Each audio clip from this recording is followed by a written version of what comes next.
Hello friends, I hope you all are doing well. और आपको जो MCQ सीरीज़ हम दे रहे हैं आप उसका फ़ायदा उठा रहे होंगे। डेली बेसिस पे आपको 10 क्वेश्चन मिल रहे हैं पेपर 1 के प्लस पेपर 2 के। तो आप पहले एप्लीकेशन पे उसकी प्रैक्टिस करें, उसके बाद आप वीडियोस को देखें। That will be more beneficial for you. तो आइए हम स्टार्ट करते हैं पेपर नंबर 1, जिसके अंदर हम पढ़ रहे हैं कम्युनिकेशन में आज हम बात करेंगे मॉक टेस्ट नंबर 7। तो 7 नंबर पार्ट के लिए आप आते हैं फर्स्ट क्वेश्चन पे। देखें आप, a message is a signal that serve as a, जो एक कम्युनिकेशन के अंदर सेंडर रिसीवर को मैसेज भेज रहा है वो क्या है? It basically serve as a input for the receiver. This is called stimuli. Stimuli क्या होता है? इनपुट। की रिसीवर के लिए ये क्या है? एक इनपुट है कि हम क्या भेज रहे हैं उसको। क्लियर? तो फर्स्ट क्वेश्चन का राइट आंसर रहेगा आपका बी। सेकंड पे आते हैं 62 पे। इसमें एक वर्ड आता है, देखें आप, which of the following word और वर्ड्स द टर्म, ये है term. This is chronemics. Chronemics क्या है? It is used for interpretation of the message related to the time. समय के आधार पर कम्युनिकेशन में हमें टाइम का भी ध्यान रखना पड़ता है। मान लीजिए मुझे कोई ऑफिशियल कॉल करनी है अपने बॉस को, तो मैं रात को 11 बजे नहीं कर सकता। कम्युनिकेशन का एक एटिकेट से कहते हैं कि you have to call your boss between the office timings. हाँ, मेरे फ्रेंड्स को फ़ोन करना है, मैं रात को 2 बजे भी कर सकता हूँ। तो मेरा कहने का मतलब है कम्युनिकेशन में जो टाइम की इंपॉर्टेंस होती है, जहाँ पर टाइम लैंग्वेज की बात की जाती है, ठीक है, तो उसको हम एक टर्म बोलते हैं क्रोनेमिक्स। ठीक। उसके बाद 63, one of the most important communication skills, जो भी हमारे कम्युनिकेशन के स्किल्स होते हैं उनमें सबसे इंपॉर्टेंट, ऑल्दो ऑप्शंस बहुत सिंपल गिवन है, आई होप आप समझ जाओगे। This is called active listening. ठीक है। सी, कम्युनिकेशन में as we know usually 2 peoples are required. अगर नॉर्मल बात करूं मैं बिटवीन 2 पर्सन इंटरपर्सनल के लिए, मोस्ट ऑफ द टाइम हम कम्युनिकेशन में बोलने में टाइम लगाते हैं। सुनते कम है, बोलते ज़्यादा है। जबकि होना क्या चाहिए? लिसनिंग ज़्यादा जरूरी एस्पेक्ट है। एक बहुत सिंपल सा फैक्ट है, मुझे जो नॉलेज है, जो मैंने अब तक पढ़ा है, वो मैं आपसे शेयर कर रहा हूँ। तो मैं क्या कर रहा हूँ? मैं बोल रहा हूँ, स्पीकिंग। और आप क्या कर रहे हो? लिसनिंग। अगर आप एक टीचर की बजाय 10 टीचर से सुन रहे हो, यानी कि बोलने वाला तो एक अपने कंटेंट की बात ही करेगा ना, पर सुनने वाला तो 100 को सुनेगा। मान लीजिए मैंने लेक्चर तैयार करने से पहले कम से कम 10 वीडियो देख ली इस टॉपिक को समझने के लिए, तो मेरे को बेनिफिट होगा क्या? कि मेरी नॉलेज बढ़ेगी। तो लिसनिंग से नॉलेज आपकी बढ़ती है, कम्युनिकेशन अच्छा होता है, आपका कंटेंट स्ट्रांग होता है, provided you are a active listener. कुछ लोग होते हैं सिर्फ बात को सुनते हैं, इस कान से सुना, इस कान से निकाल दिया, उसको हम लिसनिंग नहीं बोल सकते, उसको हम बोल सकते हैं सिर्फ और सिर्फ सुनना। That is hearing. So there is a difference between listening and hearing.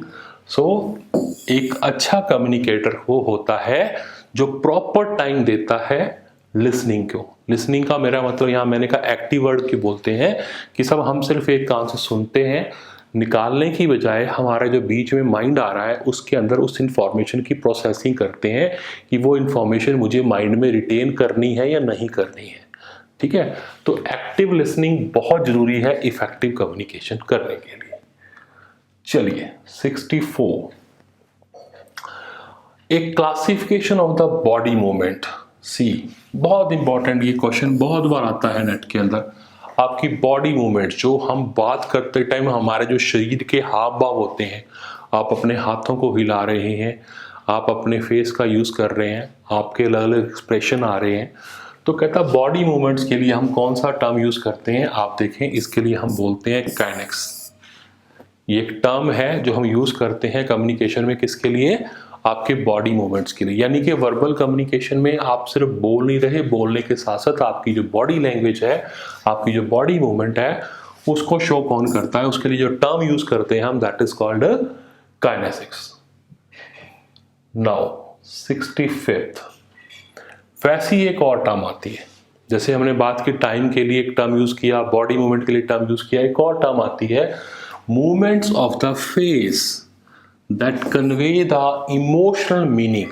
जब आप इससे बात करते हो, आपका जो चेहरा है, फेस है आपका, उसके अंदर जो हाव भाव आते हैं, खास करके जब हम कोई इमोशनल मैसेज कन्वे करते हैं अपने किसी नियर डियर को, तो कहता है उसको हम क्या बोलते हैं। उसका राइट आंसर होगा display. Display is a term use to express, किसको एक्सप्रेस करती है? आपकी मूवमेंट ऑफ फेस को। क्लियर? चलिए, वैसे एक और एलिमेंट आता है, इसको हम बोलते हैं टच। ठीक है जी, टच का बहुत यूज होता है।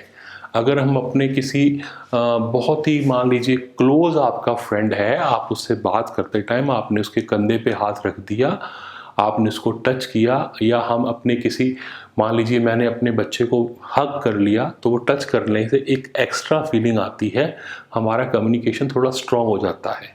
तो यहाँ क्वेश्चन ये क्या कह रहा है?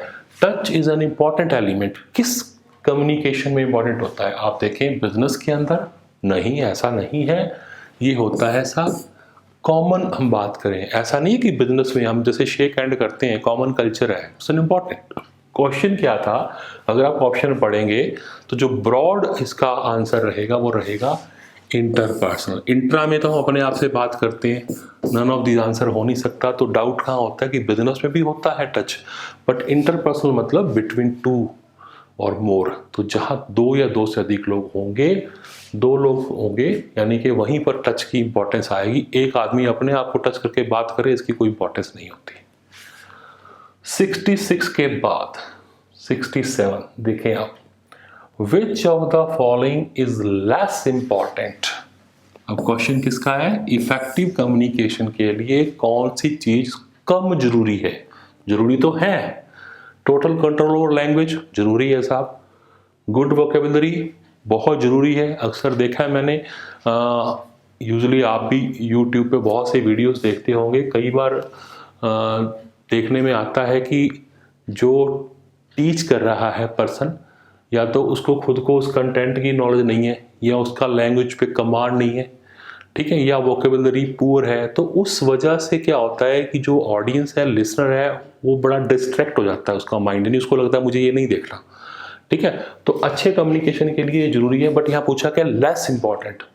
तो अगर आप चारों ऑप्शन पढ़ेंगे तो जो सबसे कम इंपॉर्टेंट आएगा वो क्या आएगा? Attractive personality of the speaker. अब आप सोच रहे होंगे कि स्पीकर की पर्सनैलिटी तो इक्वल इंपॉर्टेंट है, बिल्कुल इंपॉर्टेंट होती है, बट क्वेश्चन को देखें आप क्या कह रहा है, सबसे कम इंपॉर्टेंस। आप बाकी देखें, कंट्रोल ओवर लैंग्वेज बहुत जरूरी है, वोकेबुलरी बहुत जरूरी है, total control on the content, जो भी आप कहना चाह रहे हो उसके ऊपर आपका कंट्रोल, आपका कमांड होना चाहिए, बहुत जरूरी है। अगर चारों ऑप्शन की बात करें जो लीस्ट इंपॉर्टेंट है, that is the attractive personality of the speaker. ठीक है, जरूर नहीं है कि स्पीकर फिजिकली बहुत स्मार्ट हो, अट्रैक्टिव हो, तभी आप उसकी बात सुनेंगे। अगर उसका कंटेंट अच्छा है, उसकी लैंग्वेज अच्छी है, वो जो वर्ड्स चूज कर रहा है वो अच्छे हैं, तो भी कम्युनिकेशन इफेक्टिव हो सकता है। Okay, 68, which of the following statement is correct. आपको चार अलग अलग स्टेटमेंट दी गई हैं। ये चारों स्टेटमेंट है किसके लिए? कि जो अपनी बात कहना चाह रहा है, जो सेंडर है, कम्युनिकेटर है, कम्युनिकेटर के पास कौन कौन सी क्वालिटीज होनी चाहिए। तो आप देखें, he should have the fine senses, he should have the tolerance power, he should be soft spoken, he should have a good personality। पूछा क्या गया है आपसे, कौन सी स्टेटमेंट बिल्कुल करेक्ट है? तो अगर मैं राइट आंसर की बात करूं तो यहां पर मोस्ट इंपॉर्टेंट स्टेटमेंट जो है, ठीक है, वो है communicator should have the fine senses. जो हमारे को बाय नेचर 5 सेंसेस मिली है, चाहे वो सुनना, देखना, बोलना, टच करना, स्मेल करना, उन सब को हमें प्रॉपर यूज करना आना चाहिए। फाइन, ऐसा नहीं है 5 नहीं है, 5 तो मैंने लिखा है क्योंकि 5 सेंसेस में मिलती हैं, और कुछ लोगों में एक 6 सेंस भी होती है। तो जो अपनी सेंसेस को सबसे बढ़िया तरीके से यूज करेगा ऑडियंस की नब्ज को पकड़ लेगा वो बेटर कम्युनिकेटर बन सकता है। ठीक है, चलिए 69 the most important aspect of communication, जो मैंने अभी आपसे बात कर रहा था कि सबसे इंपॉर्टेंट एस्पेक्ट आता है, that is called listening. Listening can be improved, आप इसको और इम्प्रूव कर सकते हो by making the attention fully paid, making the communicated material novel, interesting and need based, making the voice effective and impressive.